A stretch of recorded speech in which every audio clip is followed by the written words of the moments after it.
गीता उपदेश में भगवान कृष्ण कहते हैं, बाहर के विषय भोगों को न चिंतन करता हुआ बाहर ही निकालकर और नेत्रों की दृष्टि को भ्रिकुटी के बीच में स्थित करके तथा नासिका में विचरने वाले प्राण और अपान वायु को सम करके,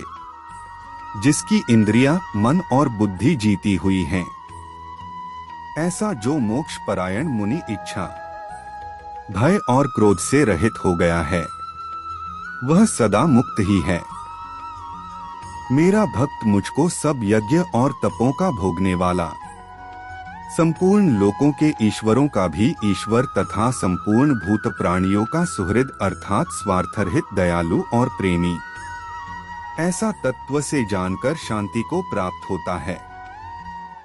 श्री भगवान बोले, जो पुरुष कर्म फल का आश्रय न लेकर करने योग्य कर्म करता है, वह सन्यासी तथा योगी है और केवल अग्नि का त्याग करने वाला सन्यासी नहीं है तथा केवल क्रियाओं का त्याग करने वाला योगी नहीं है। हे अर्जुन,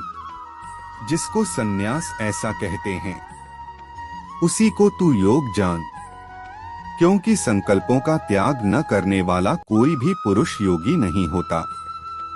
योग में आरूढ़ होने की इच्छा वाले मननशील पुरुष के लिए योग की प्राप्ति में निष्काम भाव से कर्म करना ही हेतु कहा जाता है और योगारूढ़ हो जाने पर उस योगारूढ़ पुरुष का जो सर्व संकल्पों का अभाव है,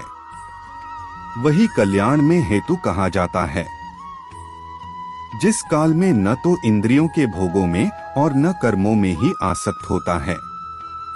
उस काल में सर्व संकल्पों का त्यागी पुरुष योगारूढ़ कहा जाता है।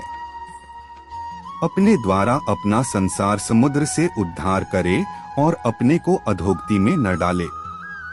क्योंकि यह मनुष्य आप ही तो अपना मित्र है और आप ही अपना शत्रु है। जिस जीवात्मा द्वारा मन और इंद्रियों सहित शरीर जीता हुआ है, उस जीवात्मा का तो वह आप ही मित्र है, और जिसके द्वारा मन तथा इंद्रियों सहित शरीर नहीं जीता गया है, उसके लिए वह आप ही शत्रु के सदृश शत्रुता में बरतता है। सर्दी गर्मी और सुख दुख आदि में तथा मान और अपमान में जिसके अंतःकरण की कृतियां भली भांति शांत हैं, ऐसे स्वाधीन आत्मा वाले पुरुष के ज्ञान में सच्चिदानंद परमात्मा सम्यक प्रकार से स्थित है, अर्थात उसके ज्ञान में परमात्मा के सिवा अन्य कुछ है ही नहीं। जिसका अंतःकरण ज्ञान विज्ञान से तृप्त है, जिसकी स्थिति विकार रहित है, जिसकी इंद्रियां भली भांति जीती हुई हैं और जिसके लिए मिट्टी, पत्थर और सुवर्ण समान हैं, वह योगी युक्त अर्थात भगवत प्राप्त है, ऐसे कहा जाता है। सुहृद, मित्र, वैरी, उदासीन, मध्यस्थ, द्वेष्य और बंधुगणों में, धर्मात्माओं में और पापियों में भी समान भाव रखने वाला अत्यंत श्रेष्ठ है।